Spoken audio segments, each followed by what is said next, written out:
Les amis, c'est scandaleux. Les agriculteurs ont décidé de faire des blocages. Eh bien, qu'est-ce que fait comme réponse l'État? Bon, après leur avoir demandé de faire la trêve de Noël, et puis avoir dit, bah regardez, bah alors, bah vous voyez bien, les blocages, ça n'a pas duré, les agriculteurs ne sont pas si mobilisés que ça. Bon, les agriculteurs ne voulaient pas emmerder le monde non plus pendant les vacances de Noël. Résultat, ils ont libéré les routes, et c'est très bien. Et c'est très bien, bravo à eux. Et bien là, les blocages reprennent, et du coup, ça va briser le narratif de l'État, et du coup, ah merde, les blocages reviennent. Et là, même si on a essayé de pas en parler médiatiquement, ça va commencer à se voir quand même. Beaucoup. À leur décision préfectorale, on a demandé à tous les préfets de France d'interdire les tracteurs sur les routes. Bon, elle est pas mal celle-là quand même. Elle est pas mal. C'est-à-dire qu'aujourd'hui, le droit de te déplacer, le droit de la libre circulation, est remis en cause. Rappelez-vous, ça avait déjà été le cas lors des gilets jaunes. Tu avais un gilet jaune, tu n'avais plus le droit de te déplacer. Et ça, c'est illégal, dans le pays des droits de l'homme. Ah bah écoutez, ouais, mais les lois, elles sont faites pour ça. Oui, mais il y a eu un arrêté, monsieur. Bon, excuse-moi. Est-ce que les gens ont demandé l'autorisation pour faire la révolution? On vous emmerde au bout d'un moment. Vous nous cassez les couilles. Vous faites des lois et ensuite vous faites des arrêtés pour pas les respecter. Vous nous cassez les noix. Alors on va faire le tour de tout ça. Oh mais j'ai arrêté d'enregistrer moi. Je suis un âne. Bon, on va faire le tour de tout ça.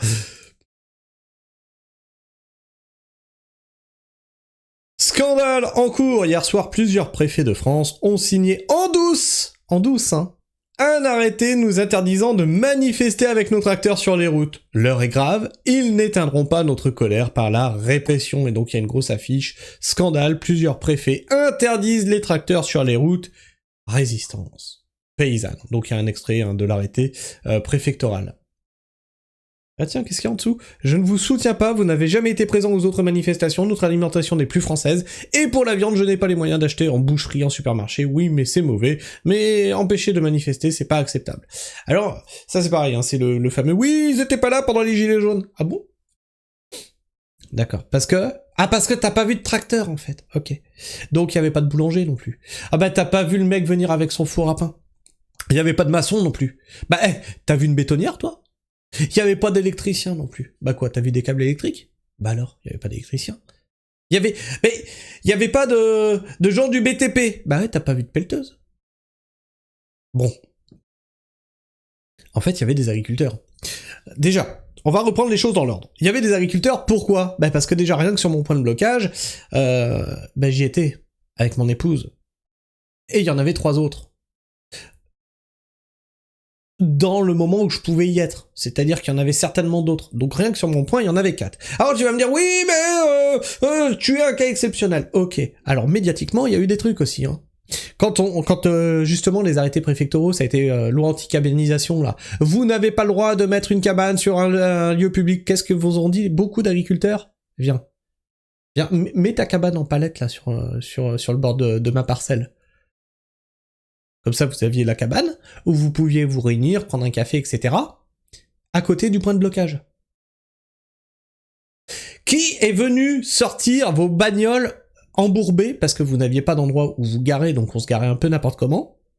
Les agriculteurs. Qui vous a ramené les palettes pour les abris? Les agriculteurs. Qui vous a ramené les bâches pour les abris? Les agriculteurs. Qui vous a ramené la barbaque pour les barbecues? Les agriculteurs. Non mais à ce niveau-là d'irrespect, voilà. Mais en fait, je n'ai pas vu de tracteur, je n'ai pas vu d'agriculteur. Ok. T'as discuté avec les gens autour de toi? Parce qu'il y en avait pas que un. Résistance paysanne qui nous dit l'arrêté s'est étendu sur d'autres départements aujourd'hui, donc l'arrêté préfectoral empêchant les tracteurs de rouler. Ils ont bien conscience que cette fois-ci, il y a de très nombreux départements qui sont en train de prendre la route vers Paris. Ils tentent le tout pour le tout, de nous décourager. C'est la première fois, ça, c'est quand même... Alors, réponse à la lettre de notre très cher premier sinistre, la ferme du cochon laineux, qui nous dit « Ah, bon bah c'est super, on annule tout alors. On marche, alors pour ceux qui n'ont pas vu la lettre du premier sinistre, c'est la vidéo qui est sortie à 10h30 ce matin, je vous invite à aller la voir. Ah bon ben c'est super, on annule tout alors. On marche sur la tête. Ah non, on marche à la confiance. Dans 10 jours, le Mercosur ne sera pas signé du coup. Vous avez mis en place des contrôles aux frontières. Vous êtes le premier pitre de France. Olivier qui nous dit « Lorsqu'une action est annoncée et lorsque, après analyse, elle ne semble pas être la meilleure option, la première option est critiquée, il ne faut pas dire on annule ou vous ne faites rien devant votre écran. Il faut chercher une meilleure action, à mon humble avis. » 50 ans de crise créée par des politiciens, c'est un système. Ne jamais attendre de solution des gens qui nous ont mis dans la merde. Effectivement, et ça, c'est mon leitmotiv. Le cercle Aristote qui nous dit enfumage sur pareil, hein, sur la lettre du président, enfumage sur divers sujets pour faire passer le Mercosur durant le mois de janvier. Temps gagné, 5 minutes. Résistance paysanne qui y répond, pas un mot sur l'abattage des cheptels et le Mercosur. Êtes-vous sérieux? Les Corses prennent la route pour Paris après avoir embarqué en ferry depuis leur île. Les tracteurs corses sont en route pour le siège de la capitale. C'est que là, ça bouge quand même depuis la Corse. C'est intéressant. C'est très intéressant ce qui est en train de se passer. Et puis il n'y en a pas que un. Il n'y en a pas que un qui vient de la Corse là. Hein. Ok. Action en cours à Toulouse, l'intersyndicale agricole est réunie ce matin dans le centre-ville de Toulouse pour protester contre le protocole de l'État sur la DNC. Ça c'est quelque chose qui date du 3 janvier. Alors la FNSEA, comme toujours, hein, c'est quelque chose que je vous explique sur la chaîne, essaye à chaque fois qu'il y a une crise agricole de la récupérer, de dire c'est la FNSEA qui fait tout, regardez, c'est nous, non c'est pas les autres, c'est nous, on est là, regardez les médias, youhou, on a tout bloqué. Vous avez rien fait en fait, vous avez rien fait. Arnaud, on s'en souvient, on a les vidéos sur la chaîne de quand tu disais que les blocages c'était n'importe quoi, qu'il fallait pas bloquer, qu'il fallait accepter l'abattage des cheptels. On a les vidéos. Arrête, tu te ridiculises. Allez voir la playlist Arnaud Rousseau. Je vous y invite, je vous en conjure. Allez voir la playlist FNSEA pour mieux comprendre ce qu'est ce syndicat de pourris, de vendus. Nous avons appelé notre réseau à se mobiliser dans chaque département sur l'ensemble du territoire. Arnaud Rousseau, président de la FNSEA, sur CNews. Dès lundi et mardi, nous serons mobilisés partout en France. Hein, alors, il reprend effectivement le fait que l'ACR et la Confédération Paysanne ont appelé à bloquer mardi. Voilà. Donc là, il dit, dès lundi et mardi, nous serons mobilisés partout en France. FNSEA, il veut que, dans ta tête, s'imprime FNSEA égale agriculteur, en fait. Sauf que la FNSEA, ce n'est pas des agriculteurs. C'est l'agro-industrie. C'est l'agroalimentaire. C'est ceux qui ont foutu justement l'agriculture dans l'ornière. C'est ceux qui ont mis l'agriculture plus bas que terre. C'est ceux qui ont des intérêts dans le Mercosur. Arnaud Rousseau a racheté des usines au Brésil. C'est un pauvre, tu vois. C'est la FNSEA, ce sont les patrons, ce sont des grands patrons. C'est comme si je te disais que le MEDEF représentait les ouvriers. Tu vas me dire, tu te fous de ma gueule. Bah oui, parce que là, c'est flagrant. Sauf que comme tu connais pas le monde agricole, tu te dis, bah la FNSEA, c'est un syndicat comme les autres. Premier syndicat agricole de France. Non, c'est le syndicat des patrons. Et donc là, il essaye de récupérer la crise pour mieux l'étouffer. Et regardez, comme d'habitude, hein, on ne peut pas répondre. Hein. On ne peut pas répondre en dessous. Ça a bien été posté par la FNSEA. Annie Genevard empêche de répondre. La FNSEA nous empêche de répondre. On va l'écouter. Vous le dites, les agriculteurs ne se payent pas de mots. Est-ce qu'on doit comprendre qu'il y aura une mobilisation qui va être organisée dans les prochains jours? Est-ce que vous allez justement manifester de nouveau votre colère? Vous comptez vous faire entendre? Oui, vous avez raison. Nous avons appelé nos réseaux. Et ça, ils le font à chaque fois. Hein. À chaque fois qu'il y a une convergence, hein, et qu'ils perdent le contrôle sur leur propre base, hein, leurs adhérents, c'est pas les adhérents hein, sur lesquels il faut taper. Par contre, les adhérents, enlevez vos drapeaux FNSEA. Vous voyez bien qu'ils se foutent de votre gueule. Dès qu'il y a une convergence des agriculteurs, vraiment, c'est-à-dire qu'ils mettent à part les syndicats, ils disent voilà, maintenant on fait ça. Ils essayent de récupérer le mouvement et dire c'est nous qui faisons, et après ils l'étouffent. Ils disent regardez, on a obtenu des promesses. Ça fait 40 ans que ça dure, Nono, ça suffit. après une décision qui a été prise vendredi, à se mobiliser demain lundi et mardi, puisque nous rencontrerons le Premier ministre à 17h30 mardi soir, et qu'il nous paraît important, s'il ne l'avait oublié, qu'il voit très concrètement ce qu'est aujourd'hui la colère agricole sur l'ensemble. En gros, je maîtrise rien, mais va y avoir des mouvements agricoles. Donc, je fais comme si c'était moi qui mettais la pression parce que je le rencontre le mardi. Si tu le rencontres le mardi, Nono, sans rire, tu ne ferais aucun blocage. Tu attendrais la décision. Arrête de te foutre de notre gueule. Ce n'est pas ta révolte. Du territoire, sur l'ensemble du territoire. Donc, nous avons appelé nos réseaux départementalement à se mobiliser, et puis on verra. Mais ça, c'est faux. Au début de cette révolte agricole, il a appelé les gens de son réseau à ne pas soutenir les révoltes agricoles.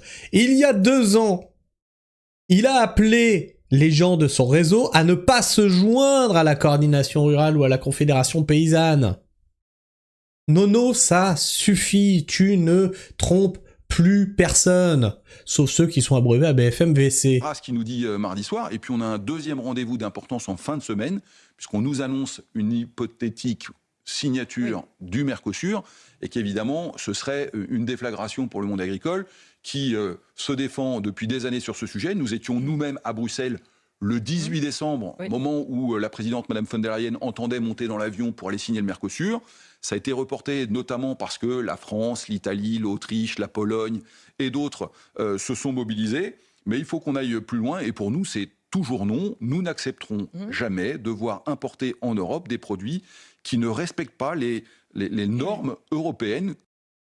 Nono, la Copa Cogeca, est-ce que ça te parle? La Copa Cogeca. Tu vois, le premier syndicat agricole européen. Tu vois, celui qui discute justement avec Ursula von der Leyen. Donc celui qui a permis l'accord du Mercosur. Est-ce que ça te parle, la Copa Cogeca? Est-ce que tu peux nous dire qui est à la tête de la Copa Cogeca, s'il te plaît? Pardon, j'ai pas entendu. Christiane Lambert, hein, c'est ça? D'accord. Est-ce que tu peux nous dire qui est Christiane Lambert? Quel était son précédent poste? Une méga éleveuse de cochons, présidente de la FNSEA. Oh, comme c'est ballot!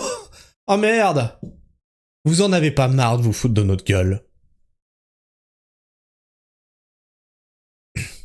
La Vendée se soulève depuis hier soir. Les agriculteurs vendéens sont mobilisés au croisement de la D938 et la D148 à Fontenay-le-Comte. Ils bloquent en parallèle la plateforme de Super U. Alors, la plateforme de Super U, c'est un peu bête. Alors pourquoi? Pourquoi je dis ça? Les systèmes U sont encore les seuls à vraiment travailler avec des producteurs locaux. Alors oui, ils ont aussi des trucs importés, etc. Ne me faites pas dire ce que j'ai pas dit. Mais ils favorisent quand même vachement les producteurs locaux.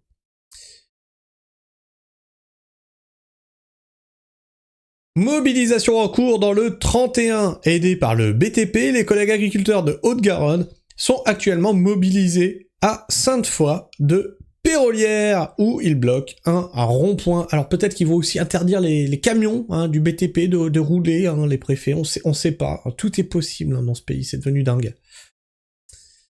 Tension en cours à Toulouse, les CRS viennent de nasser les agriculteurs réunis pacifiquement au centre-ville de Toulouse. L'État continue ses provocations et son extermination de nos troupeaux. Et comme vous pouvez le voir, oui, il y a effectivement des heurts. Alors est-ce qu'il y a de la musique ? On dirait là-bas, tu vas pas, hein?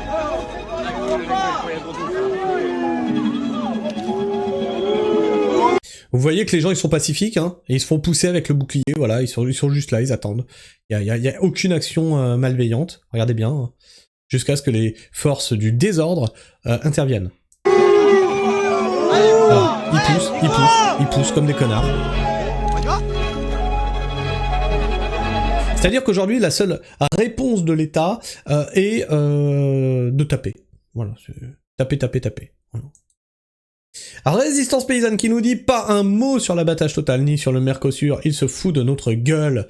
Il répondait à la dépêche du midi. Document dermatose nodulaire, Sébastien Lecornu promet la fin du 2 poids 2 mesures. C'est dans la lettre qu'on a lue ce matin.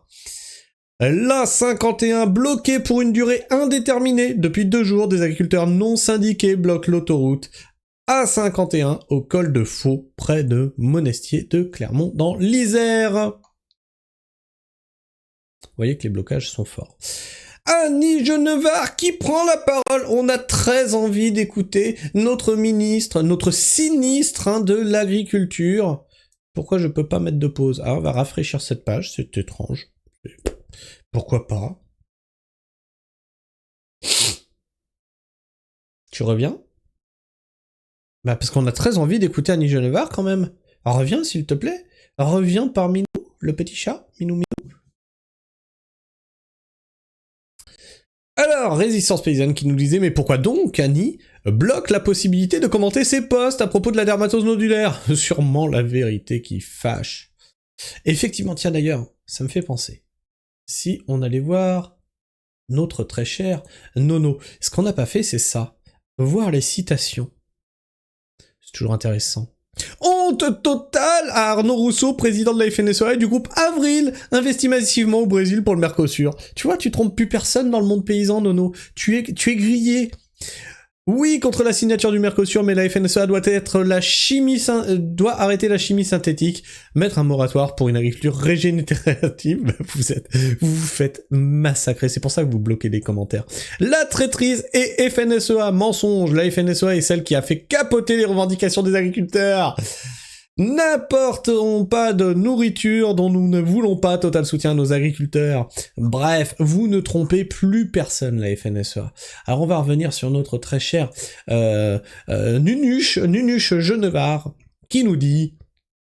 Depuis plusieurs mois, nos éleveurs sont confrontés à des crises sanitaires d'ampleur, en particulier la dermatose nodulaire bovine. Je veux le redire ici, nous avons déployé la vaccination dans un temps record dès le mois de juin dans les Savoies et depuis décembre en Occitanie. En ce moment, grâce à la mobilisation de tous les acteurs concernés, je veux à nouveau les remercier. Nous l'avons éradiqué dans les premiers départements touchés et nous l'éradiquerons dans le sud-ouest en abattant les cheptels, bien sûr. C'est comme ça qu'on protège. Regardez, personne ne peut commenter la publication de Nunuche Genevard, mais nous allons l'écouter sur cette chaîne. Alors évidemment, ces pistes correspondent à des choses qu'ils attendent.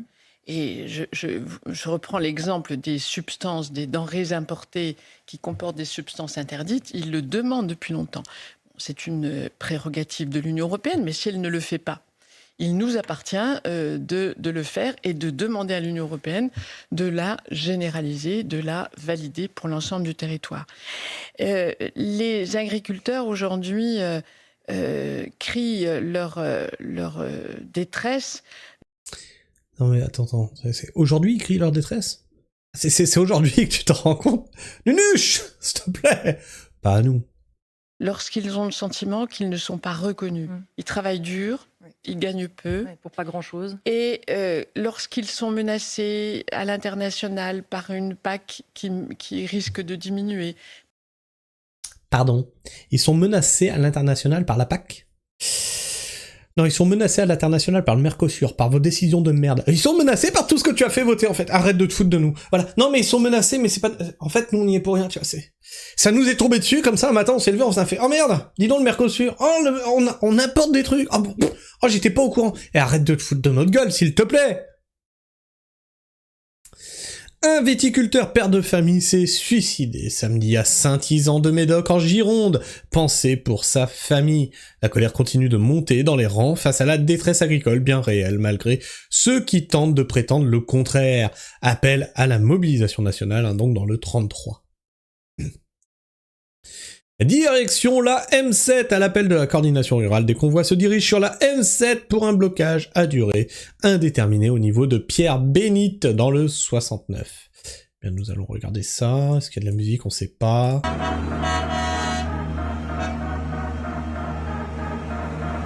Ouais, il y a de la musique. Donc, ça sera sous droit d'auteur. Donc, on va regarder le convoi qui a l'air assez important. Ok.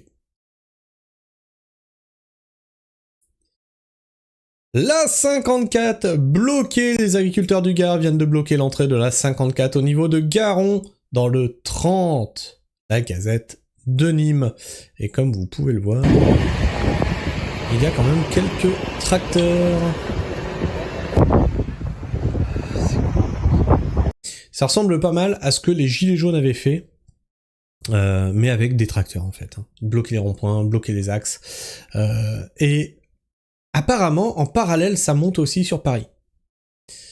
Blocage à la frontière franco-espagnole dès jeudi. Franco-espagnole. La coordination rurale se joint aux agriculteurs de la Confédération paysanne pour bloquer l'autoroute A9 au niveau du Boulou 66 à partir de jeudi 8 janvier.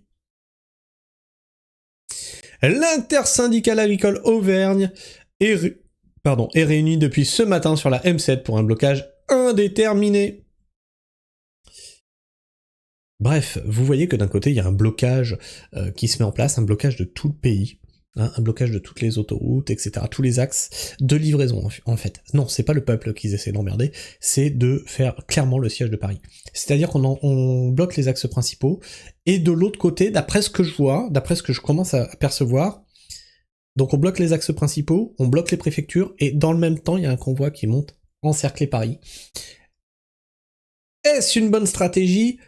Alors là, je pense que oui. La mauvaise stratégie aurait été de tout monter sur Paris, et donc là de se faire péter les dents. Mais continuer d'être mobilisé sur tout le territoire, plus monter sur Paris, ça peut être une très bonne chose, en effet. Parce que là, on peut pas être partout. Là, ça va être compliqué, puis je pense que aux annonces du fait que les convois allaient monter sur Paris, je pense qu'ils ont justement mobilisé toutes les forces sur Paris, et du coup, ils ont plus rien en province. Échec et mat. Par des bouseux. Oh, c'est moche, Annie. Qu'est-ce que tu vas faire? Une lettre ouverte, toi aussi? Alors, je sais pas ce que tu penses de tout ça. N'hésite pas à me partager ton avis, ton opinion dans l'espace commentaire, à t'abonner si tu es encore là en fin de vidéo, à partager cette vidéo autour de toi. On fait le point régulièrement sur cette révolte agricole. Bref, tu peux aussi liker, commenter, booster cette vidéo pour faire gigoter l'algorithme de YouTube. Et bien entendu, tu peux partager la pragmatisme autour de toi, faire rayonner la pragmatisme autour de toi. Sur ce, moi je vous fais la bise, prenez soin du sol, et restez pragmatiques. Ciao.